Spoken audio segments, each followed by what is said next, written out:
Hi all, welcome back to fabulous life. ഇന്നത്തെ video കുട്ടികളുടെ ഹീലിങ്ങിനെ കുറിച്ചിട്ടാണ്. ഒരുപാട് റിക്വസ്റ്റ് വന്നിട്ടുള്ള കഴിഞ്ഞ വീഡിയോയിലൊക്കെ ഈ ഒരു കമൻറ്റ് ഉണ്ടായിരുന്നു, കുട്ടികളുടെ ഹീലിങ്ങിന് വേണ്ടി വീഡിയോ ചെയ്യുമോ എന്നുള്ളത്. അപ്പോൾ കുട്ടികളുടെ ഹീലിങ്ങിന് വേണ്ടിയിട്ടുള്ളതാണ് ഇന്നത്തെ വീഡിയോ.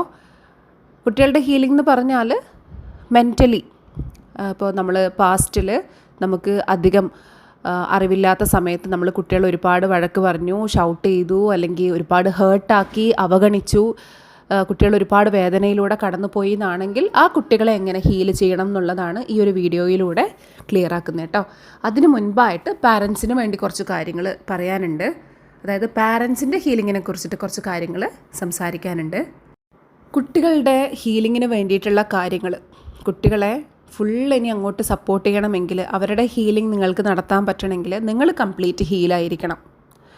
അതായത് നമ്മുടെ ഹീലിംഗ് കൊണ്ട് ഉദ്ദേശിക്കുന്നത് എന്താ, നമ്മൾ ചെറിയ പ്രായം മുതലേ ഒരുപാട് വേദനകളിലൂടെ കടന്നു പോയിട്ടുണ്ടാവും അല്ലേ, ഒരുപാട് പ്രയാസങ്ങളിലൂടെ കടന്നു പോയിട്ടുണ്ടാവും. ഇത് നല്ല കുട്ടിക്കാലവും അല്ലെങ്കിൽ എല്ലാവിധ സപ്പോർട്ടും കിട്ടി വളർന്ന ഒരാളെക്കുറിച്ചല്ല ഇത് പറയുന്നത്. ഒരുപാട് വേദനകളും പ്രയാസങ്ങളും മാത്രമായിട്ട് വന്നിട്ടുള്ള ആൾക്കാരെ കുറിച്ചിട്ടാണ് പറയുന്നത്. മോശം എക്സ്പീരിയൻസ് ഇല്ലാതെ എല്ലാം കൊണ്ടും നല്ല രീതിയിൽ ജീവിച്ച് വന്ന ആൾക്ക് എന്ത് ചെയ്യാം, ഈ ഒരു പാർട്ട് സ്കിപ്പ് ചെയ്യാം.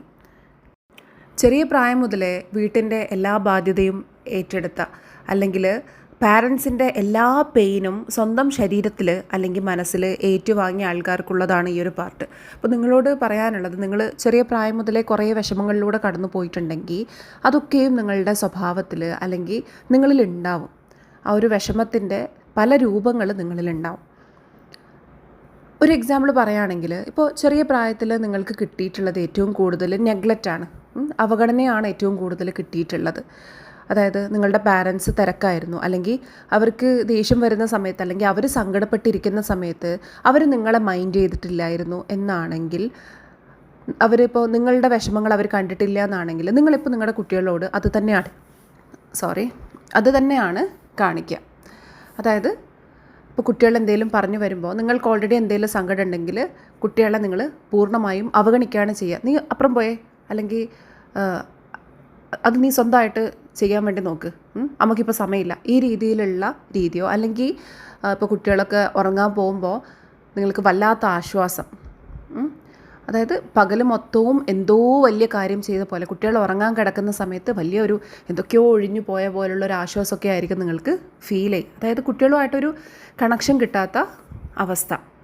ഇനി നിങ്ങൾ ഒരുപാട് തല്ല് കിട്ടി വളർന്ന ഒരാളാണെങ്കിൽ, നിങ്ങളിപ്പോൾ തല്ലണ്ടെന്ന് വിചാരിച്ചാൽ പോലും നിങ്ങൾ എന്ത് ചെയ്യുമെന്ന് വെച്ചാൽ, കുട്ടികൾ എന്തെങ്കിലും പറഞ്ഞു വരുമ്പോൾ തന്നെ, അല്ലെങ്കിൽ കുട്ടികൾ ചെറുതായിട്ട്, കുട്ടികളാകുമ്പോൾ വഴക്ക് കൂടും അല്ലേ, ഒരുപാട് പ്രശ്നങ്ങൾ എല്ലാ ദിവസവും ഉണ്ടാക്കും, അതാണ് കുട്ടികൾ. പക്ഷെ നിങ്ങൾക്കത് താങ്ങാൻ പറ്റില്ല. കുട്ടികൾ തല്ല് കൂടുമ്പോൾ അതിനേക്കാളും മേലെ, അല്ലെങ്കിൽ അതിനേക്കാളും സ്പീഡിൽ പോയിട്ട് നിങ്ങൾ തല്ല് കൊടുക്കും. നിങ്ങൾ ചെയ്യണ്ട എന്ന് വിചാരിച്ച കാര്യങ്ങൾ തന്നെ ആയിരിക്കും ചെയ്യുന്നത്. നിങ്ങൾക്ക് വേണമെങ്കിൽ ഇപ്പോൾ ഒരു ലിസ്റ്റ് ഉണ്ടാക്കി നോക്കാം. നിങ്ങളുടെ പാരൻസ് അല്ലെങ്കിൽ നിങ്ങളുടെ ചുറ്റുമുള്ള ആൾക്കാർ ചെയ്ത എന്തൊക്കെ കാര്യങ്ങൾ നിങ്ങളുടെ കല്യാണം കഴിയുന്നതിന് മുൻപ്, നിങ്ങളുടെ വിവാഹത്തിന് മുൻപ് നിങ്ങൾ, അല്ലെങ്കിൽ കുട്ടി ഉണ്ടാവുന്നതിന് മുൻപ് നിങ്ങൾ ചിന്തിച്ചിട്ടുണ്ട്, ഞാൻ എൻ്റെ മക്കളോട് ഇങ്ങനെ ആവാൻ പാടില്ല. അത് തന്നെ ആയിരിക്കും ഇപ്പോൾ നിങ്ങൾ ചെയ്യുന്നുണ്ടാവുക. ചിലർക്ക് മാത്രമാണ് ഈ ഒരു തീരുമാനത്തിൽ ഉറച്ചു നിന്ന് കുട്ടികളെ നല്ല രീതിയിൽ നോക്കാൻ കഴിയുന്നത്, ക്ഷമയോട് കൂടി നോക്കാൻ കഴിയുന്നത്. പക്ഷേ ആ ക്ഷമയോട് കൂടി നോക്കാൻ കഴിയുന്നത് പല കാര്യങ്ങളും പുറത്തു കൊടുത്തോണ്ടായിരിക്കണം, അല്ലെങ്കിൽ നമുക്ക് ക്ഷമ കിട്ടില്ല.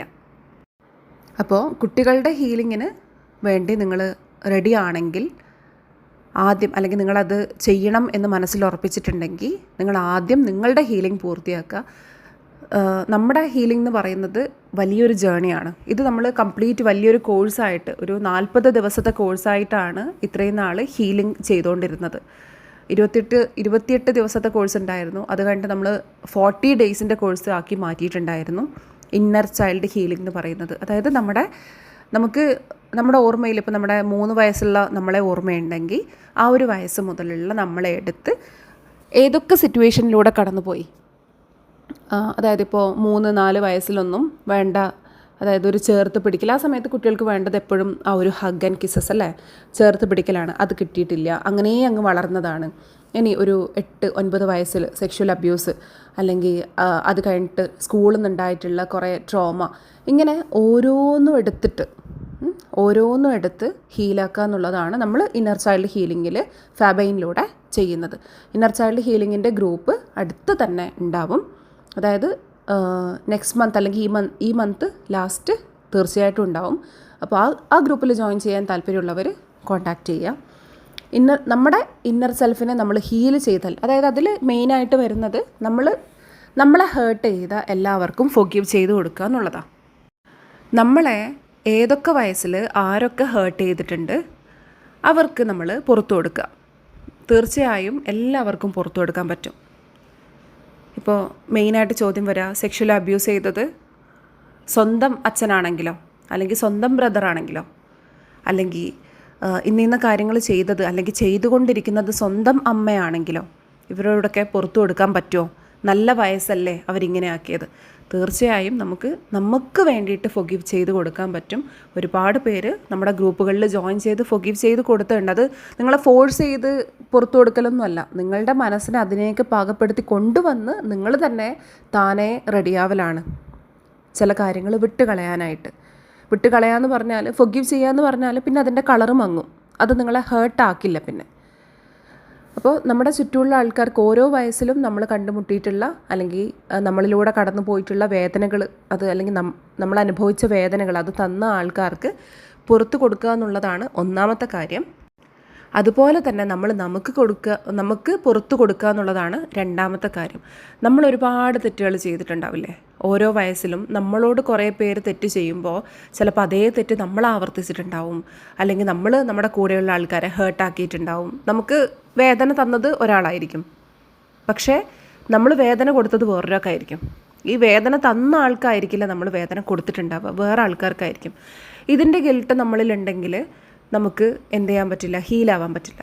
അപ്പോൾ നമുക്ക് ഫൊർഗീവ് ചെയ്ത് കൊടുക്കേണ്ടതുണ്ട്. ഇനി നമ്മൾ തെറ്റ് ചെയ്ത ആൾക്കാർ നമ്മുടെ ചുറ്റും ഉണ്ടെങ്കിൽ അത് ഓപ്പണായിട്ട് പറയാൻ പറ്റുന്ന കാര്യമാണെങ്കിൽ അവരോട് പോയി ഫൊർഗീവ്നെസ് ചോദിക്കാം, കഴിയുന്നതാണെങ്കിൽ മാത്രം. അല്ലെങ്കിൽ അവർക്ക് വേണ്ടി പ്രാർത്ഥിക്കാം. ആ രീതിയിൽ ഓരോന്നും ഘട്ടം ഘട്ടമായി ചെയ്തിട്ടാണ് നമ്മൾ ഇന്നർ ചൈൽഡ് ഹീലിങ്ങിലൂടെ നമ്മുടെ ഹീലിംഗ് പൂർത്തിയാക്കുന്നത്. ഇതൊരു കോംപ്ലിക്കേറ്റഡ് ആയിട്ടുള്ളൊരു കാര്യമാണ് ശരിക്കും. ഒരുപാട് നമ്മൾ അനുഭവിച്ച കാര്യങ്ങളിലൂടെ ഒന്നുകൂടി പോയിട്ട് ഹീലാക്കുക എന്നുള്ളത്. പക്ഷേ 100% ഈ ഇന്നർ ചൈൽഡ് ഹീലിങ്ങിൽ പങ്കെടുത്തിട്ട് നല്ല റിസൾട്ട് ഉണ്ടാക്കിയ ആൾക്കാരൊന്ന് കമൻറ്റ് ചെയ്താൽ നല്ലതായിരുന്നു കേട്ടോ. അത് എത്രത്തോളം നിങ്ങൾക്ക് എഫക്റ്റീവായി എന്നുള്ളതൊന്ന് കമൻറ്റ് ചെയ്താൽ നല്ലതാണ്. കാരണം അത്രയും നമ്മുടെ ലൈഫിനെ കംപ്ലീറ്റ് ആയിട്ട് മാറ്റം വരുത്താൻ സഹായിക്കുന്ന ഒന്നാണ് ഇന്നർ സെൽഫ് ഹീലിംഗ്. അപ്പോൾ അത് നിർബന്ധമായും ചെയ്യാനായിട്ട് ശ്രമിക്കും. നിങ്ങൾക്ക് സ്വയം ചെയ്യാം കേട്ടോ. ഈ പറഞ്ഞ കാര്യങ്ങളൊക്കെ നിങ്ങൾക്ക് സ്വയം ചെയ്യാം. ഗ്രൂപ്പിൽ ജോയിൻ ചെയ്യണം എന്നില്ല. നമുക്ക് ഈ ഒരു ഗ്രൂപ്പിൻ്റെ പേയ്മെൻറ്റ് വരുന്നത് 1000 rupees. അപ്പോൾ നിങ്ങൾ 1000 rupees ഇന്നർ ചൈൽഡ് ഹീലിംഗ് എന്ന് പറയുന്നത് അത് എന്താ പറയുക, ചെറിയൊരു പേയ്മെൻ്റ് ആണ്. ഇന്നർ ചൈൽഡ് ഹീലിങ്ങിന് 1000 rupees എന്ന് പറയുന്നത്. അപ്പോൾ നിങ്ങൾക്ക് വേണമെങ്കിൽ ഗ്രൂപ്പിൽ ജോയിൻ ചെയ്യാം, അല്ലെങ്കിൽ സ്വയം തന്നെ ഇതിനെക്കുറിച്ച് മനസ്സിലാക്കി ഹീലിംഗ് നടത്താം. ഇനി നമുക്ക് കുട്ടികളുടെ പാർട്ടിലേക്ക് കടക്കാം. കുട്ടികൾക്ക് ഹീലിംഗ് കൊടുക്കണം എന്ന് നിങ്ങൾ ആഗ്രഹിച്ചിട്ടുണ്ടെങ്കിൽ അല്ലെങ്കിൽ ഉദ്ദേശിച്ചിട്ടുണ്ടെങ്കിൽ നിങ്ങൾക്ക് അത്രയും ധൈര്യം ഉള്ളതുകൊണ്ടാണ്. അതാണ് ആദ്യം എനിക്ക് പറയാനുള്ളത്. പല പാരൻസും ചെയ്ത തെറ്റുകൾ അക്സെപ്റ്റ് ചെയ്യില്ല, അല്ലേ? അപ്പോൾ നിങ്ങൾ നിങ്ങളുടെ തെറ്റുകൾ അക്സെപ്റ്റ് ചെയ്യുന്നുണ്ടെങ്കിൽ നിങ്ങൾ ഗ്രേറ്റ് ആണ് ശരിക്കും. നമ്മൾ പല പാരൻസിനെയും കണ്ടിട്ടുണ്ടാവും. പാരൻ്റ് ആയാൽ അങ്ങനെയാണ്, ഞാൻ നിൻ്റെ അമ്മയാണ്, അതായത് അമ്മമാർ ചെയ്യുന്ന ഒന്നും തെറ്റല്ല അല്ലെങ്കിൽ അച്ഛൻ ചെയ്യുന്ന ഒന്നും തെറ്റല്ല എന്നുള്ള രീതിയിൽ ചിന്തിച്ചു കഴിഞ്ഞാൽ ആ കുട്ടികളുടെ അവസ്ഥ എന്താണ്? അപ്പോൾ നിങ്ങളുടെ ഭാഗത്ത് നിന്ന് വന്നിട്ടുള്ള കാര്യങ്ങൾ അത് തെറ്റു പറ്റിയിരിക്കുന്നു എന്ന് മനസ്സിലാക്കിയിട്ടുണ്ടെങ്കിൽ നിങ്ങൾ ശരിക്കും ഗ്രേറ്റ് ആണ്. അതാദ്യം നിങ്ങൾ മനസ്സിലാക്കുക. എല്ലാവർക്കും ചിന്തിക്കാൻ പറ്റുന്ന ഒരു ചിന്തയല്ല അത്. ഇടയ്ക്കിടയ്ക്ക് എൻ്റെ സംസാരത്തിൽ കട്ടുവരുന്നത് ഞാൻ കണ്ടിന്യൂസ് ആയിട്ട് സംസാരിച്ച് പോകുന്നതാണ്. ചെറിയ ജലദോഷമൊക്കെ ഉണ്ട്, അപ്പോൾ ഇടയ്ക്കൊന്ന് സ്റ്റക്കായി പോകുന്നുണ്ട് കേട്ടോ. പക്ഷേ ഞാൻ കട്ട് ചെയ്യുന്നില്ല. കട്ട് ചെയ്താൽ ഞാൻ നേരത്തെ പറഞ്ഞല്ലോ, എഡിറ്റിങ്ങിന് ഒരുപാട് ഞാൻ സമയം എടുത്തു കഴിഞ്ഞാൽ വീഡിയോ അപ്ലോഡ് ചെയ്യലുണ്ടാവില്ല. അപ്പോൾ അതുകൊണ്ട് ഇടയ്ക്ക് സൗണ്ടിലൊക്കെ മാറ്റം വരുമ്പോൾ അതൊന്ന് അക്സെപ്റ്റ് ചെയ്യുക. പിന്നെ അപ്പോൾ കുട്ടികളോട് നിങ്ങളിപ്പോൾ എന്തൊക്കെ ചെയ്തിട്ടുണ്ടാവും? അതായത് ഷൗട്ടിങ് ആയിരിക്കാം, ദേഷ്യം കാണിക്കലായിരിക്കാം, അല്ലെങ്കിൽ അവരെ മിസ്അണ്ടർസ്റ്റാൻഡ് ചെയ്തിട്ട് അവർ പറയുന്ന കാര്യം അതിനേക്കാൾ ഓവർ ചിന്തിച്ചിട്ടൊക്കെ നമ്മുടെ ചിന്തകൾ കൊണ്ട് ഒരുപാട് പ്രശ്നങ്ങൾ ഉണ്ടാവാം. അങ്ങനെ ഒരുപാട് രീതിയിൽ കുട്ടികളെ ഹേർട്ട് ചെയ്തിട്ടുണ്ടാവാം. ഇതൊക്കെയും നിങ്ങൾ അക്സെപ്റ്റ് ചെയ്തിട്ടുണ്ടെങ്കിൽ നിങ്ങളുടെ വലിപ്പം ആദ്യം മനസ്സിലാക്കുക. നിങ്ങളോട് തെറ്റ് ചെയ്തിട്ടുള്ള ആൾക്കാർ മനസ്സിലാക്കാതെ പോയിട്ടുള്ള ഒരു കാര്യമാണ് നിങ്ങൾ മനസ്സിലാക്കിയിരിക്കുന്നത് നിങ്ങളുടെ കുട്ടികൾക്ക് വേണ്ടിയിട്ട്. അത് തന്നെ വലിയൊരു കാര്യമാണ്, ചെറിയൊരു കാര്യമേ അല്ല. ഇപ്പോൾ നിങ്ങൾ നിങ്ങളുടെ കാര്യം വെച്ചിട്ടൊന്ന് ആലോചിച്ച് നോക്കിയേ. നിങ്ങളോട് തെറ്റ് ചെയ്തിട്ടുള്ള ആൾക്കാർ നിങ്ങൾ നന്നായി വരാൻ വേണ്ടിയിട്ടുള്ള കാര്യങ്ങൾ നിങ്ങളുടെ കൂടെ നിന്ന് ചെയ്യുന്നുണ്ടെങ്കിൽ നിങ്ങൾ എത്ര ഹാപ്പി ആയിരിക്കും, നിങ്ങൾക്ക് എത്ര സേഫായിട്ട് തോന്നും അല്ലേ? ആ ഒരു സേഫ്റ്റിയാണ് നിങ്ങൾ നിങ്ങളുടെ കുട്ടികൾക്ക് ഇനി കൊടുക്കാൻ പോകുന്നത്. അപ്പോൾ ഹീലിങ്ങിലേക്ക് പോകുന്നതിന് മുൻപ് നമ്മൾ ഈ വഴക്ക് പറയുമ്പോൾ അല്ലെങ്കിൽ ഷൗട്ട് ചെയ്യുമ്പോൾ അല്ലെങ്കിൽ നമ്മൾ ഇഗ്നോറൊക്കെ ചെയ്തിട്ടുണ്ടെങ്കിൽ കുട്ടികൾക്ക് എന്താണ് ഫീൽ ചെയ്യുക എന്നുള്ളത് നമുക്ക് ആദ്യം നോക്കാം. അതിൻ്റെ ഒരു എക്സാമ്പിളാണ് അവരുടെ നെർവസ് സിസ്റ്റത്തിന് അൺസേഫായിട്ട് ഫീൽ ചെയ്യും എന്നുള്ളത്. നമുക്ക് തന്നെ അറിയാം അല്ലേ? പലയിടത്തും നമുക്ക് പോകാൻ പേടി, സംസാരിക്കാൻ പേടി, ഇതൊക്കെ വരുന്നത് നമ്മുടെ നെർവസ് സിസ്റ്റത്തിന് അൺസേഫായിട്ട് ഫീൽ ചെയ്യുന്നുണ്ടാണ്. അതായത് അത് സേഫല്ല, ഇത് സേഫല്ല, ഇന്ന ആൾക്കാരെ പേടി, അന്ന ആൾക്കാരെ പേടി. എന്തുകൊണ്ടാണ്? നമ്മുടെ നെർവസ് സിസ്റ്റം, നമ്മൾ പേടിക്കുന്നതല്ല, നമ്മുടെ നെർവസ് സിസ്റ്റത്തിൽ ഓൾറെഡി ചെറുപ്പത്തിലെ ഒരുപാട് വഴക്കൊക്കെ കേൾക്കുമ്പോൾ അല്ലെങ്കിൽ എല്ലാറ്റിനും കുറേ കുറ്റം പറച്ചിലൊക്കെ നമ്മൾ കേട്ട് കഴിഞ്ഞാൽ പിന്നെ നമുക്കെല്ലാം അൺസേഫായിട്ടാണ് തോന്നുക. അപ്പോൾ നമ്മൾ നമ്മുടെ കുട്ടികളെ ആ രീതിയിൽ എല്ലാറ്റിനും വഴക്ക് പറയുമ്പോൾ, എല്ലാ കാര്യങ്ങളും നോക്കി പറയുമ്പോൾ അവരുടെ നെർവസ് സിസ്റ്റത്തിൽ അൺസേഫായിട്ടാണ് എല്ലാം തോന്നുക. എല്ലാറ്റിനോടും ഒരു പേടി അവരറിയാതെ ഉള്ളിൽ കടന്നു കൂടും. അവർ ചിന്തിക്കാതെ തന്നെ അവരുടെ ഉള്ളിൽ, അവരുടെ നെർവസ് സിസ്റ്റത്തിൽ ഒരു സേഫ്റ്റി കുറവ് ഫീൽ ചെയ്ത് തുടങ്ങും. അവരുടെ ശരീരം തന്നെ, അതായത് മനസ്സ് എന്നല്ല ഞാൻ പറയുന്നത്, അവരുടെ ശരീരം തന്നെ ഞാൻ സേഫ് അല്ല, അല്ലെങ്കിൽ എന്നെ സ്നേഹിക്കാൻ കൊള്ളില്ല, അല്ലെങ്കിൽ ഞാൻ നല്ലതല്ല എന്നുള്ള പാകത്തിനേക്ക് അങ്ങ് സെറ്റാക്കും. ശരീരം സെറ്റാക്കും എന്ന് പറയുന്നത് അവർ മനസ്സുകൊണ്ട് എത്ര പോസിറ്റീവായിട്ടുള്ള അഫർമേഷൻ കൊടുത്താലും അല്ലെങ്കിൽ നമ്മൾ പിന്നെ പോസിറ്റീവായിട്ട് കുറേ വാക്കുകൾ പറഞ്ഞാലും അവരുടെ ശരീരത്തിൽ ചില കാര്യങ്ങൾ ഉറച്ചു പോവും. അതൊക്കെ എങ്ങനെയാണ് സെറ്റ് ചെയ്യേണ്ടതെന്നുള്ളത് ഞാൻ ക്ലിയർ ആക്കുന്നതായിരിക്കും. അപ്പോൾ നമ്മളിപ്പോൾ ചില കാര്യങ്ങൾ പറയാറില്ലേ, ഞാൻ ചിന്തിക്കുന്നതായിട്ടല്ല, എനിക്ക് പേടിയാവുകയാണ്. ഇപ്പോൾ എനിക്കുണ്ട് അങ്ങനെ ഒരു പ്രശ്നം. അതായത് ഞാനൊന്നും ചിന്തിക്കണ്ട, എൻ്റെ ബോഡി റെസിസ്റ്റ് ചെയ്യും. അതിലൊരു എക്സാമ്പിളാണ് കുക്കിങ്ങിനെ കുറിച്ചിട്ട് ഞാൻ കുറേയൊന്നും ചിന്തിക്കണ്ട, ഭയങ്കര റെസിസ്റ്റൻസ് ആണ്. കാരണം കുക്കിംഗ് എന്ന് പറയുന്നത് ചെറുപ്പത്തിലെ ഒരു പേടി വന്നിട്ടുള്ള, അതായത് എൻ്റെ പരിധിയിൽ വരുന്നല്ല. ഞാൻ കുക്ക് ചെയ്യുന്നത് ടേസ്റ്റാണ്, ഞാൻ എന്തുണ്ടാക്കിയാലും ടേസ്റ്റാണ്, ഭംഗിയായിട്ട് ചെയ്യാനും അറിയാം. പക്ഷേ എൻ്റെ ബോഡി അതിനെ റെസിസ്റ്റ് ചെയ്യും. കാരണം ഞാൻ ഉമ്മ കുക്ക് ചെയ്യുന്നത്, അതുപോലെ എൻ്റെ ഗ്രാൻഡ് പാരൻറ്റ് കുക്ക് ചെയ്യുന്നതൊക്കെ കണ്ടിട്ടുള്ളത് വളരെ ടേസ്റ്റായിട്ട്, വളരെ ഭംഗിയിൽ, വൃത്തിയിലൊക്കെ ചെയ്യുന്ന കാണുമ്പോൾ ആ ചെറിയ പ്രായത്തിൽ ഞാൻ വിചാരിച്ചിട്ടുള്ളൊരു കാര്യമാണ് ഇതെനിക്ക് പറ്റിയ പണിയല്ല. ഫസ്റ്റായിട്ട് ചെയ്ത ഒരു കാര്യം ഞാൻ കൊളാക്കിയപ്പോൾ, മീൻസ് നമുക്ക് എന്തായാലും അബദ്ധം പറ്റും അല്ലേ? ആ സമയത്ത് വഴക്ക് കേട്ടപ്പോൾ ഞാൻ ശരിക്കും ഇതൊരിക്കലും എനിക്ക് പറ്റിയ പണിയല്ല. അത് പാരൻസ് നമ്മളെ വഴക്ക് പറയുന്നത് നമ്മൾ മോശമായിട്ട് മാറാൻ വേണ്ടിയിട്ടല്ല, നല്ലതാവാൻ വേണ്ടിയിട്ടാണ്. പക്ഷേ നമ്മൾ മനസ്സിലാക്കേണ്ടത് ഈ വഴക്ക് നെഗറ്റീവായിട്ട് എഫക്റ്റ് ചെയ്യും. നമുക്ക് എന്ത് ചെയ്യാം? ഈ ഒരു കാര്യം ഇനി അങ്ങോട്ടേക്ക് ശ്രദ്ധിക്കാം. ഇപ്പോൾ കുക്കിങ്ങിൽ എനിക്ക് വരുന്ന റെസിസ്റ്റൻസ് ഇതാണ്. അതായത് ഞാൻ നെഗറ്റീവായിട്ട് ചിന്തിക്കുന്നതുകൊണ്ടല്ല, എനിക്കറിയാം, എനിക്ക് മനസ്സുകൊണ്ട് എനിക്ക് നന്നായിട്ടറിയാം ഞാൻ കുക്ക് ചെയ്താൽ ടേസ്റ്റാണ്. എനിക്ക് നല്ല അഭിപ്രായങ്ങൾ എൻ്റെ കുക്കിങ്ങിന് കിട്ടിയിട്ടുണ്ട്. പക്ഷേ ഞാൻ ചെയ്യുന്ന കാര്യങ്ങൾ ഭംഗിയായിട്ട് എനിക്ക് ചെയ്യാനറിയാം.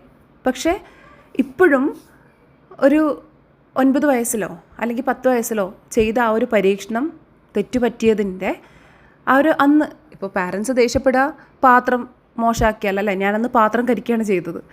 പാത്രം മോശമാക്കിയാലൊക്കെ പെട്ടെന്ന് അവരുടെ ഫീലിങ്സാണ്. അവർ ഒരുപാട് കൂട്ടി വെച്ചിട്ടുള്ള പൈസ കൊണ്ട് വാങ്ങിയിട്ടുള്ള ഒരു പാത്രം അത് മോശമാക്കുമ്പോഴുള്ള, അല്ലെങ്കിൽ എങ്ങനെയൊക്കെയോ വാങ്ങുന്ന ഒരു കുറ്റി ഗ്യാസ് അല്ലേ, അത് തീർക്കുമ്പോഴുള്ള, അല്ലെങ്കിൽ ഡേഞ്ചർ, നമ്മളെ അപകടപ്പെടുത്തും എന്നുള്ള പേടിക്കൊക്കെ ഇപ്പോൾ നമുക്ക് പാരൻസിൻ്റെ നിന്ന് ഷൗട്ട് കിട്ടിയിട്ടുണ്ടാവാം. ആ ഒരു ഷൗട്ട്, പക്ഷേ കുട്ടികൾ അതും ഞാൻ സെൻസിറ്റീവായിട്ടുള്ള ഒരാളാണ്. അപ്പോൾ സെൻസിറ്റീവായിട്ടുള്ള ഞാൻ അതിനോട് കൂടി എൻ്റെ ബോഡി ചിന്തിക്കുന്നത് ഇതെനിക്ക് പറ്റിയ കാര്യമല്ല. ഞാൻ എത്ര നല്ലതായിട്ട് ചിന്തിച്ചാലും റെസിസ്റ്റൻസ് അതുകൊണ്ട് തന്നെ എനിക്ക് വരാണ്. ഇതാണ് കുട്ടികളുടെ കാര്യത്തിൽ സംഭവിക്കുന്നത്. എൻ്റെ കാര്യം പറഞ്ഞത് നിങ്ങളുടെ കുട്ടികളുടെ കാര്യം നിങ്ങൾക്ക് കുറച്ചുകൂടി മനസ്സിലാവാൻ വേണ്ടിയിട്ടാണ്. അപ്പോൾ ഇപ്പോൾ ഒരു ഗ്ലാസ് പാല് കുട്ടിയുടെ കയ്യിൽ നിന്ന് വീണ് മറിയുമ്പോൾ നമ്മൾ ചിന്തിക്കുക ആ പാലിൻ്റെ വില, അല്ലെങ്കിൽ ഇനിയിപ്പോൾ ഹസ്ബൻഡിനോട് പാല് വാങ്ങാൻ പറയുന്നത് അല്ലേ, ചിലപ്പോൾ ഉള്ള ഒരു പാക്കറ്റ് പാലായിരിക്കാം എല്ലാവർക്കായിട്ട് കൊടുത്തിട്ടുണ്ടാവുക, അല്ലെങ്കിൽ ഒരു ഗ്ലാസ് വീണ് പൊട്ടിയത് ചിലപ്പോൾ അത് നല്ല ഗ്ലാസ് ആയിരിക്കാം, അല്ലെങ്കിൽ ആ നിലം തുടക്കുന്നത് ചില്ലും പാലും കൂടിയിട്ടുള്ള ആ ഒരു പാർട്ട് വൃത്തിയാക്കാമെന്ന് പറയുന്നത് എനിക്കറിയാം നല്ല ബുദ്ധിമുട്ടാണ്. പക്ഷേ അവിടെ ഷൗട്ട് ചെയ്യുമ്പോൾ കുട്ടി അവിടെ ചിന്തിക്കുന്നത് എനിക്കിത് പിടിക്കാനുള്ള കഴിവില്ല, അല്ലെങ്കിൽ ഈ പാലിന് ഞാൻ അർഹനല്ല. ഇത് കുട്ടി ഇത്ര ആഴത്തിൽ ചിന്തിച്ചിട്ടില്ലെങ്കിൽ കൂടി ബോഡി അതവിടെ സേവ് ആക്കും. അപ്പോൾ ഫ്യൂച്ചറിൽ കുട്ടി പാലിനോട് ഒരു അകലം കാണിക്കും, അല്ലെങ്കിൽ നല്ല പാത്രങ്ങൾ യൂസ് ചെയ്യുന്നതിനോട് അകലം കാണിക്കും. ഇത് ഒരുപാട് ഡീപ്പാണ്.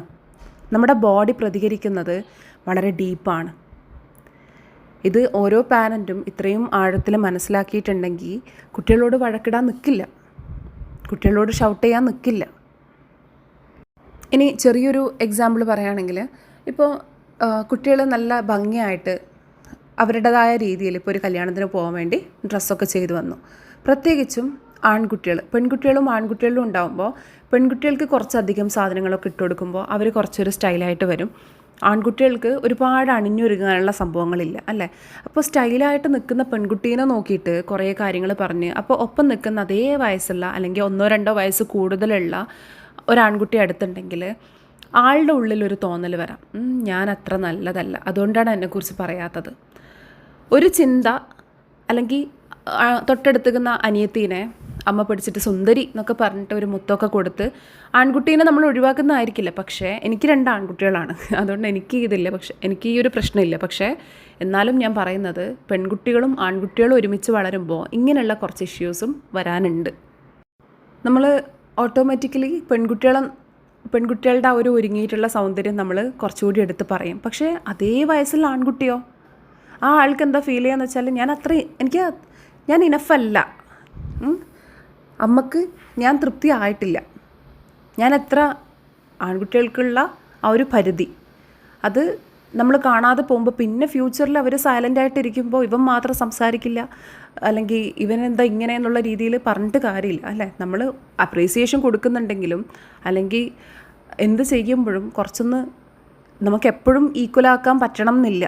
പക്ഷേ പരമാവധി നോക്കണം. ഒരു സമയത്ത് ഒരു കുട്ടീനെ നല്ലോണം അപ്രീസിയേഷൻ കൊടുത്തിട്ടുണ്ടെങ്കിൽ, നന്നായിട്ട് നല്ലത് നോക്കി പറഞ്ഞിട്ടുണ്ടെങ്കിൽ, അടുത്ത സമയത്ത് മറ്റേ ആൾക്ക് കുറച്ച് പ്രാധാന്യം കൊടുക്കാൻ നോക്കേണ്ടതുണ്ട്.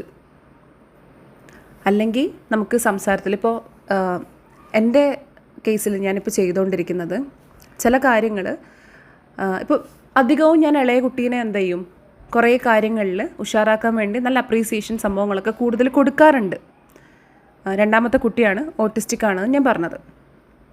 അപ്പോൾ മൂത്ത ആൾക്ക് അതിൽ വിഷമം വരാൻ പാടില്ല. അപ്പോൾ അതുകൊണ്ട് ഈ അപ്രീസിയേഷൻ കൊടുക്കുന്നതിൻ്റെ കൂടെ തന്നെ ഞാൻ പറയുന്ന ചില കാര്യങ്ങളുണ്ട്. അതായത് ഇന്ന കാര്യം യാനുവിന് മാത്രമേ അറിയുള്ളൂ, അതായത് മൂത്ത കുട്ടി, അത് ഉമ്മിക്കറിയില്ല. ഇതൊക്കെ അപ്പോൾ ഇളയാൾ അതുകൊണ്ട് തന്നെ ചില കാര്യങ്ങൾ വന്ന് ചോദിക്കും, ഉമ്മി ഈ കാര്യം ഉമ്മിക്കാണോ അറിയുന്നത്, ബാപ്പിക്കാണോ അറിയുന്നത്, അതോ യാനുവിനാണോ അറിയുന്നത്? യാനു എൻ്റെ മൂത്ത മോന്, യാനു എന്ന് പറഞ്ഞാൽ മൂത്ത മോന്. അപ്പോൾ ഞാൻ പറയും, അത് ഉമ്മിക്കും ബാപ്പിക്കും അല്ല, അതറിയുന്നത് യാനുവിനാണ്. അപ്പോൾ യാനുവിന് അതൊക്കെ അറിയാം. എന്നിട്ട് പോയിട്ട് അപ്പോൾ ഒരു ഇക്കാക്കാൻ്റെ വില അവിടെ മൂത്താൾക്ക് കിട്ടുകയാണ്. അപ്പോൾ ആൾ ഭയങ്കര ഞാനാണെല്ലാം അറിയുന്ന ആൾ, ആ ഒരു സംഭവം ആൾക്കും കിട്ടും. ആളും ഫാമിലിയിൽ ഒരു വലിയ ആളാണ് എന്നുള്ള ഒരു സ്ഥാനം അവിടെ കിട്ടുകയാണ്. അതായത് ഇളയ ആൾക്ക് കുറേ അപ്രീസിയേഷൻ സംഭവങ്ങൾ കൊടുക്കേണ്ട, ആൾക്ക് കുറച്ച് ആളുടെ നെർവസ് സിസ്റ്റം കുറച്ച് പുറകോട്ടാണ്. അപ്പോൾ അത് സെറ്റാക്കി എടുക്കാൻ വേണ്ടിയിട്ട് കൂടുതൽ അപ്രീസിയേഷൻ കൊടുക്കുന്നു. അതുപോലെ മൂത്ത ആൾക്ക് കൊടുക്കേണ്ട ആവശ്യം വരുന്നില്ല. പക്ഷെ എന്ന് വിചാരിച്ച ആൾ പുറകോട്ടായി പോകാൻ പാടില്ല, മൂത്ത ആൾ പുറകോട്ടായി പോകാൻ പാടില്ല. അതുകൊണ്ട് തന്നെ എനിക്കറിയുന്ന അല്ലെങ്കിൽ ഹസ്ബൻഡിന് അറിയുന്ന പല കാര്യങ്ങളും എന്ത് ചെയ്യും, ഈ ഇളയ കുട്ടിയോട് ചോദിക്കാൻ പറയുന്നത് മൂത്ത ആളോടായിരിക്കും. അപ്പോൾ മൂത്ത ആൾക്ക് ഞാനാണ് ഇതൊക്കെ അറിയുന്ന ഒരാൾ എന്നുള്ള രീതിയിൽ ആളങ്ങ് ഏറ്റെടുത്ത് അവന് വേണ്ട ഹെൽപ്പ്, 2ാമത്തെ ആൾക്ക് വേണ്ട ഹെൽപ്പൊക്കെ കൊടുത്ത് ഭയങ്കര സംഭവമായിട്ട് നടക്കും. ഇടയ്ക്ക് പണിയും കൊടുക്കും, പക്ഷേ എന്നാലും കുഴപ്പമില്ല.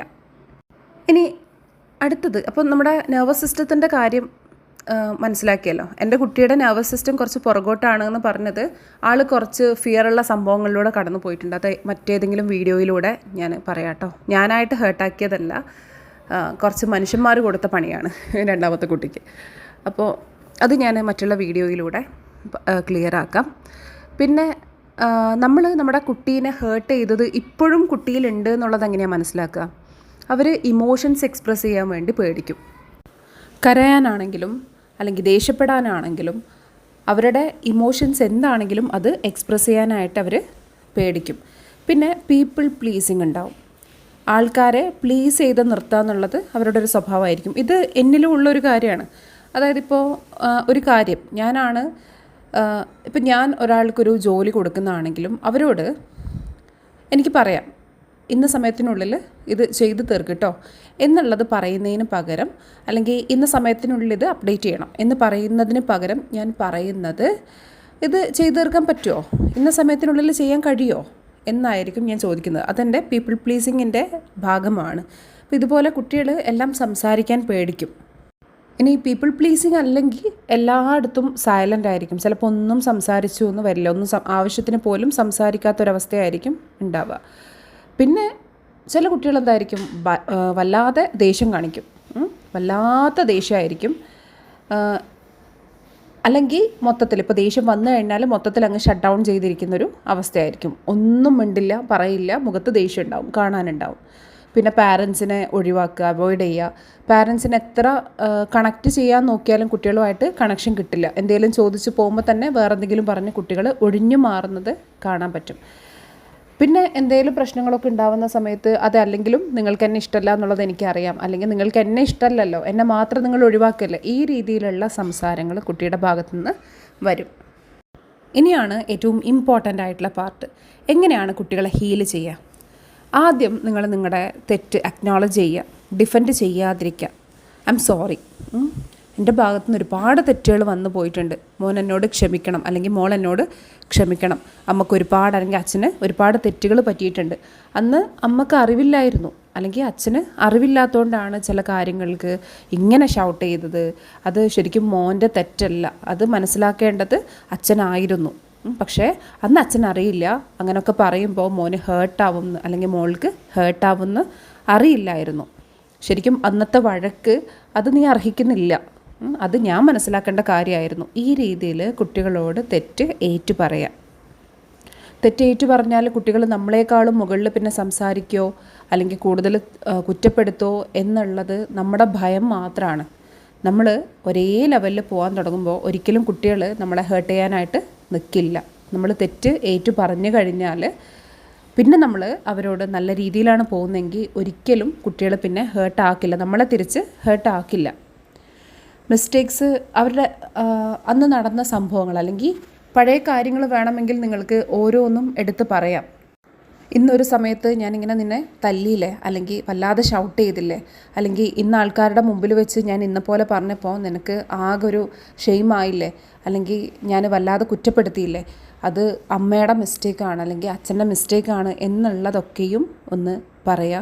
അല്ലെങ്കിൽ നിന്നെ ഞാൻ ഇന്ന പോലെ ഫീൽ ചെയ്യിപ്പിച്ചില്ലേ, അല്ലെങ്കിൽ നിന്നെ ഞാൻ ഇന്ന പോലെ പേടിപ്പിച്ചില്ലേ, അത് ഞാൻ ചെയ്യാൻ പാടില്ലായിരുന്നു, ഇപ്പോഴാണ് അതിൻ്റെ ആഴം എനിക്ക് മനസ്സിലാവുന്നത്, ഇനി നമുക്ക് നല്ല രീതിയിൽ മുന്നോട്ട് പോവണം എന്നുള്ള കാര്യങ്ങൾ കുട്ടിയായിട്ട് സംസാരിക്കാം, അല്ലെങ്കിൽ കുട്ടിയോട് പറയാം. ഇനി അങ്ങോട്ടേക്ക് കുട്ടിയോട് പരമാവധി സോഫ്റ്റ് വോയിസിൽ തന്നെ സംസാരിക്കാൻ നോക്കുക. എന്ന് വെച്ചാൽ നിങ്ങളൊരു പാരൻറ്റിനെ പോലെ നിൽക്കണ്ട എന്നല്ല, എപ്പോഴും വളരെ താഴ്മയോടെ നിൽക്കണം എന്നല്ല. നിങ്ങൾക്ക് പറയാനുള്ള കാര്യങ്ങൾ നിങ്ങൾക്ക് പറയാം. ഇപ്പം ഞാൻ ഈ ഒരു വോയിസ് റെക്കോർഡ് ചെയ്യുന്ന സമയത്ത് തന്നെ എൻ്റെ രണ്ടാമത്തെ കുട്ടി ഒരുപാട് തവണ ഡോർ തുറന്നിട്ട് വന്നു. അപ്പോൾ ചില സമയത്ത് കരഞ്ഞുകൊണ്ടും വരുന്നു, ചില സമയത്ത് ഓരോ ആവശ്യങ്ങളായിട്ട് വരുന്നു. അപ്പം നമുക്കിത് കുറച്ച് ഇറിറ്റേഷൻ ആക്കുമല്ലേ, നമ്മളൊരു വർക്ക് ചെയ്തുകൊണ്ടിരിക്കുമ്പോൾ വിളിച്ചുകൊണ്ടിരിക്കുമ്പോൾ നമുക്ക് ഇറിറ്റേഷൻ വരും.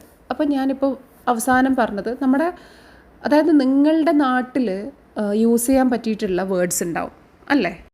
ഞാനിപ്പോൾ എൻ്റെ മോനോട് പറഞ്ഞത് ഡാ ചെക്ക, ആ ഡോർ അടച്ചിട്ട് ഇപ്പോൾ എത്ര പ്രാവശ്യം ഉമ്മി പറയുന്നു എന്നാണ് പറഞ്ഞത്.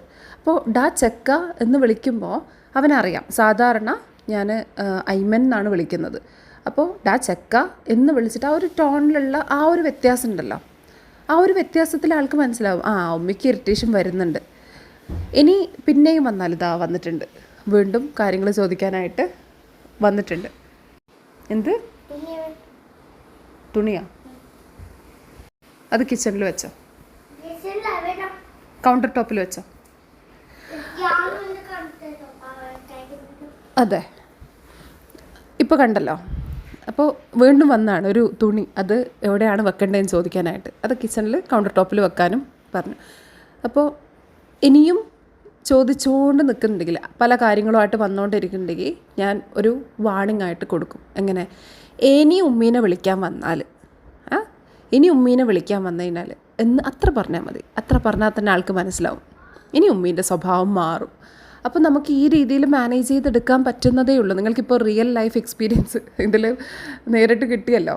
ഇതാണ് അവസ്ഥ. നമുക്ക് എന്തായാലും കുട്ടികളുടെ ഭാഗത്തു നിന്ന് ഇങ്ങനെ അവർ കുട്ടികളാണ്, അവർക്ക് ലോകം നമ്മളാണ്. നമ്മൾക്ക് ലോകം കുറേ ഉണ്ട്, നമുക്ക് ചെയ്യാൻ കുറേ ഉണ്ട്, നമുക്ക് മാനേജ് ചെയ്യാൻ ഒരുപാട് കാര്യങ്ങളുണ്ട്. പക്ഷേ കുട്ടികൾക്ക് ലോകം നമ്മളാണ്. അത് നമ്മൾ മനസ്സിലാക്കേണ്ടതുണ്ട്. എപ്പോഴും താഴ്ന്നു നിൽക്കാമെന്നല്ല, നിങ്ങളൊരു പാരൻ്റ് ആവുക, രക്ഷിതാവാവുക, കുട്ടികളെ നല്ല രീതിയിൽ മുന്നോട്ട് ഗൈഡ് ചെയ്യുന്ന ഒരാളായിട്ട് മാറുക. പരമാവധി സോഫ്റ്റ് വോയിസിൽ തന്നെ സംസാരിക്കാൻ നോക്കുക. അവരുടെ ഇമോഷൻസിനെ റെസ്പെക്റ്റ് ചെയ്യുക. കരയുമ്പോൾ തുടങ്ങിയ കരച്ചിൽ എന്ന് പറയുന്നതിന് പകരം എന്തിനാ കരയുന്നത്, അല്ലെങ്കിൽ എന്താണിപ്പോൾ പ്രശ്നമായത്, എന്താ ഇപ്പോൾ ഫീൽ ചെയ്യുന്നത്, അതൊക്കെ നമുക്ക് ചോദിക്കാം. ഇതൊക്കെ ചോദിക്കാൻ നമുക്ക് സമയം വേണമെങ്കിൽ നമ്മൾ മൊബൈൽ യൂസ് ചെയ്യുന്നത് കുറച്ച് കുറക്കേണ്ടി വരും. മൊബൈലിൽ എത്ര മണിക്കൂർ നിങ്ങൾ ഓരോ ദിവസവും ഇരിക്കുന്നുണ്ട് എന്നുള്ളത് നോക്കുക. എല്ലാവരും മൊബൈൽ യൂസ് ചെയ്തിട്ടാണ് ടൈമില്ലാത്തതെന്നല്ല. ചില പാരൻസിന് ഫോൺ എടുക്കാനുള്ള ടൈം പോലും ഇല്ല. ചിലർ കിച്ചണിലായിരിക്കും, ചിലർ ഓഫീസിലായിരിക്കും. പക്ഷേ എവിടെയാണെങ്കിലും നമ്മുടെ മക്കൾക്ക് വേണ്ട ടൈം നമുക്ക് കൊടുക്കാൻ പറ്റണം. അതിന് നമ്മൾ ടൈം നല്ല രീതിയിൽ മാനേജ് ചെയ്യണം. പ്രൊഡക്ടിവിറ്റി നമ്മൾ ഓരോരുത്തരും മാസ്റ്റർ ചെയ്യേണ്ട കാര്യം തന്നെയാണ്, ആഴത്തിൽ പഠിക്കേണ്ട കാര്യം തന്നെയാണ്. നമ്മുടെ ഭാഗത്തുനിന്ന് മിസ്റ്റേക്സ് വരുന്ന സമയത്ത് ഞാനും ഷൗട്ട് ചെയ്ത് പോവാറുണ്ട്. ഞാനും ഇടയ്ക്ക് തല്ലുകൊടുത്ത് പോവാറുണ്ട്. ചിലപ്പോൾ റിപ്പീറ്റ് ചെയ്ത് ഒരേ കാര്യം ചെയ്യുന്ന കാണുമ്പോൾ ഞാനും നന്നായിട്ട് വഴക്ക് പറയാറുണ്ട്. പക്ഷേ അടുത്ത ഒരു മൊമെൻറ്റിൽ പെട്ടെന്ന് തന്നെ സോറി പറയുകയാണ് ചെയ്യുന്നത്. സോറി കേട്ടോ, ശരിക്ക് ദേഷ്യപ്പെടേണ്ട ആവശ്യമില്ലായിരുന്നു, ശരിക്ക് പറഞ്ഞാൽ മതിയായിരുന്നു. പക്ഷേ ഇന്ന പോലെ ആയപ്പോൾ ഉമ്മി ദേഷ്യപ്പെട്ടു പോയി എന്നുള്ള രീതിയിൽ ഞാൻ പറയുകയാണ് ചെയ്യുന്നത്. തല്ലു കൊടുക്കുക എന്ന് പറഞ്ഞാൽ അടിച്ച് ചമ്മന്തിപ്പരുവാക്കുന്നതിന് പകരം ആദ്യം നിങ്ങൾ ചെയ്യേണ്ടത്, നിങ്ങളിപ്പോൾ എന്താണ് ചെയ്യുന്നതെങ്കിൽ അതിൻ്റെ ശക്തി കുറക്കുക എന്നുള്ളതാണ്. ഞാൻ മുൻപ് കൊടുത്ത തല്ലിൻ്റെ 1% പോലും ഇപ്പോൾ കൊടുക്കുന്നില്ല. അതായത് അതിൻ്റെ പവർ കുറച്ച് വരികയാണ് ചെയ്തത്. വീണ്ടും വന്നിട്ടുണ്ട് മോന്. എന്താ വേണ്ടേ, ഇതെവിടെയാണ് വെക്കണ്ടേന്നാ? കിച്ചണിൽ വെച്ചോ. കിച്ചണിൽ ഉമ്മീൻ്റെ സ്പൂണെല്ലാം വെക്കുന്ന അവിടെ വെക്ക്. അപ്പോൾ ഇതാണ് ഇപ്പോൾ നിങ്ങളോട്, ഇപ്പോൾ ഈ ഒരു സിറ്റുവേഷനിൽ ഇപ്പോൾ ഞാൻ നിങ്ങളോട് സംസാരിക്കുന്നതിനിടയിൽ ഞാൻ ചിലപ്പോൾ കൂടുതൽ മാന്യത കാണിച്ചു എന്ന് വരും. പക്ഷേ ഞാൻ വേറെ എന്തെങ്കിലും തിരക്കിലാണ്, അത് ഇമ്പോർട്ടൻ്റ് ആയിട്ട് ഇങ്ങനെ പെട്ടെന്ന് ചെയ്തു കൊടുക്കേണ്ട ഒരു സംഭവമാണെങ്കിൽ ചിലപ്പോൾ ഇതായിരിക്കില്ല എൻ്റെ അടുത്തു നിന്ന് വരുന്ന റെസ്പോൺസ് എന്ന് പറയുന്നത്. അല്ലെങ്കിൽ വേറെ എന്തെങ്കിലും ടെൻഷനിലാണെങ്കിൽ, നമ്മൾ മനുഷ്യന്മാരാണ് അല്ലേ, മനുഷ്യന്മാരാണ് നമ്മൾ. എല്ലാ സമയത്തും ഒരുപോലെയല്ല. നമുക്ക് ഒരുപാട് ടെൻഷൻ ഉണ്ടാകുന്ന സമയത്ത് നമ്മുടെ അടുത്ത് നിന്ന് സ്ലിപ്പായി പോവും, നമ്മൾ പാരൻസിൻ്റെ അടുത്ത് നിന്ന് സ്ലിപ്പായി പോവും. It's okay. നിങ്ങൾ നിങ്ങളുടെ പവർ കുറച്ച് കൊണ്ടുവരിക, നിങ്ങൾ പറയുന്ന വാക്കുകളുടെ ശക്തി കുറച്ച് കൊണ്ടുവരിക. അവരുടെ ധൈര്യം കൂട്ടണമെങ്കിൽ നമ്മൾ നമ്മുടെ ദേഷ്യം കുറക്കണം. അവരുടെ സ്ട്രെങ്ത്ത് കൂട്ടണമെങ്കിൽ നമ്മൾ അങ്ങോട്ട് കാണിക്കുന്ന കുഴപ്പങ്ങൾ കുറക്കണം. അത് കുറച്ചേ മതിയാവുള്ളൂ. നിങ്ങൾക്ക് വേണമെങ്കിൽ നിങ്ങൾ നിങ്ങളുടെ കുട്ടികളോട് സംസാരിക്കുമ്പോൾ എങ്ങനെയാണെന്ന് അറിയാനായിട്ട് നിങ്ങളുടെ വോയിസ് റെക്കോർഡ് ചെയ്യാം. ഞാൻ അങ്ങനെ ചെയ്തിട്ടുണ്ട്. എത്രത്തോളം ഭീകരമാണ് എന്നുള്ളത് എനിക്ക് ശരിക്കും മനസ്സിലായിട്ടുണ്ട്. എൻ്റെ സംസാരത്തിൻ്റെ ടോണ് എങ്ങനെയാണ്, ഞാൻ പുറത്തുള്ള ഒരാളോട് സംസാരിക്കുന്നതും കുട്ടികളോട് സംസാരിക്കുന്നതും എങ്ങനെ. കുട്ടികളോടൊന്നല്ല, അന്ന് ഒരാൾ ചെറിയ ബേബി ആയിരുന്നു, ഒരാൾ മാത്രമേ ഉണ്ടായിരുന്നുള്ളൂ, ഒരു 5 വയസ്സ്, ഓക്കെ, ആ ഒരു പ്രായം. അപ്പോൾ ഈ മൂത്താളോട് സംസാരിക്കുന്ന രീതി മോശമാണ് എന്നുള്ളത്. എൻ്റെ മോശം എന്ന് പറയുമ്പോൾ എൻ്റെ ഫ്രണ്ട്സ് പറഞ്ഞിട്ടുണ്ട്, നീ അതിനെന്താണ് ചെയ്യുന്നത്, നീ ഒന്നും ചെയ്യുന്നില്ല, ഞാനൊക്കെ എടുക്കുന്ന സൗണ്ടിന് നീ ഒന്നും ചെയ്യുന്നില്ല. അപ്പോൾ എൻ്റെ മോശം നിങ്ങളുടെ മോശമായിരിക്കില്ല. ചിലപ്പോൾ നിങ്ങൾക്ക് എൻ്റെ സംസാരം എന്ന് പറയുന്നത് നിങ്ങൾക്കത് വളരെ സോഫ്റ്റായിട്ട് തോന്നിയേക്കാം, അല്ലെങ്കിൽ നിങ്ങൾ ഭയങ്കര ഓവറാണെന്ന് തോന്നിയേക്കാം. ഒരാൾ എനിക്ക് കുട്ടീനെ തല്ലുന്നൊരു വീഡിയോ അയച്ചു തന്നിട്ടുണ്ടായിരുന്നു. എനിക്ക് ദേഷ്യം വന്നാൽ ഞാൻ ഇങ്ങനെയാണ് ചെയ്യാറെന്ന് പറഞ്ഞിട്ട്. അത് കണ്ടപ്പോൾ അങ്ങേയറ്റം എനിക്ക് ചിന്തിക്കാൻ പറ്റാത്ത അങ്ങേയറ്റം കാര്യമാണ് അവർ അയച്ചത്.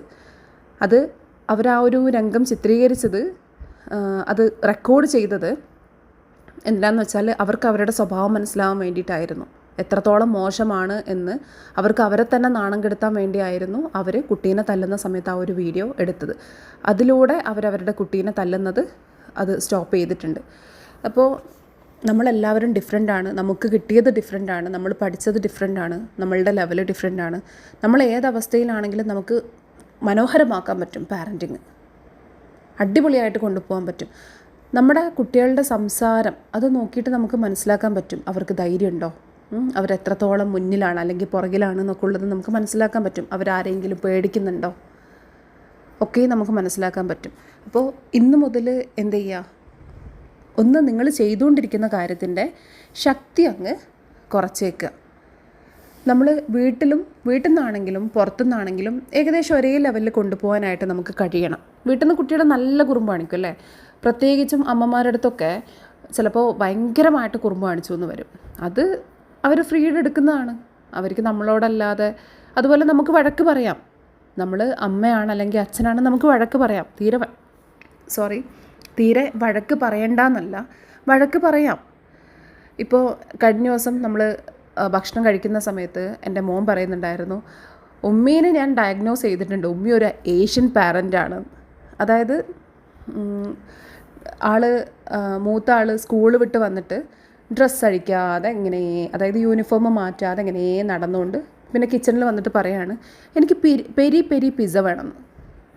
അപ്പോൾ ഉടനെ ഞാൻ എന്ന് ഒന്ന് മൂളിയപ്പോൾ ആൾ പറഞ്ഞു, എനിക്കറിയാം ഉമ്മി എന്താ ഇപ്പോൾ ചിന്തിച്ചതെന്ന്. അപ്പോൾ ഞാൻ ചോദിച്ചു, എന്താ ചിന്തിച്ചേ? അപ്പം പറഞ്ഞു, ഉമ്മി ശരിക്കും പറയാൻ പോകുന്നത്, ഡ്രസ്സ് മാറാതെ ഇവിടെ നിന്ന് കഴിഞ്ഞാൽ നിന്നെ ഞാനിപ്പോൾ പെരി പെരി പിസ്സ ആക്കും. അപ്പം ഞാൻ സാധാരണ അങ്ങനെയാണ് ഞാൻ പറയാറുള്ളത്. അപ്പോൾ അത് ഏഷ്യൻ പാരൻസിൻ്റെ ഒരു രീതിയാണ്, ആ ഒരു സംസാരം എന്നുള്ളത് ആൾക്കറിയാം. പക്ഷെ അത് പറയുള്ളൂ, നമ്മൾ പെരി പെരി പിസ്സയാക്കി മാറ്റില്ല. പെരി പെരി പിസ്സയാക്കി മാറ്റാൻ തോന്നിയാലും ആ ഒരു ദേഷ്യം ആ ഒരു തമാശയിൽ ഒതുക്കുകയാണ് ചെയ്യുന്നത്.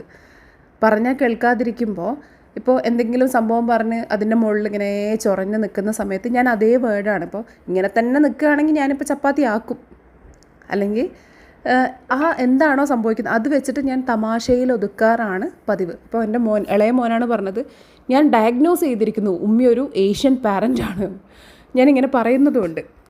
പിന്നെ ഒന്ന്, കുട്ടികൾക്ക് എന്തും പറയാനുള്ള ഫ്രീഡം കൊടുക്കുക. കുട്ടികളായതുകൊണ്ട് അവരൊന്നും സംസാരിക്കണ്ട അല്ലെങ്കിൽ പറയണ്ട എന്നല്ല, അവർക്ക് പറയാനുള്ളത് പറയണം, അവരുടെ ഇമോഷൻസ് പ്രകടിപ്പിക്കണം, സംസാരിക്കാനുള്ളത് സംസാരിച്ച് തന്നെ തീർക്കണം. അതിനുള്ള അവസരം അവർക്ക് കൊടുക്കുക, അവർക്ക് നോ പറയാനുള്ള അവസരം കൊടുക്കുക.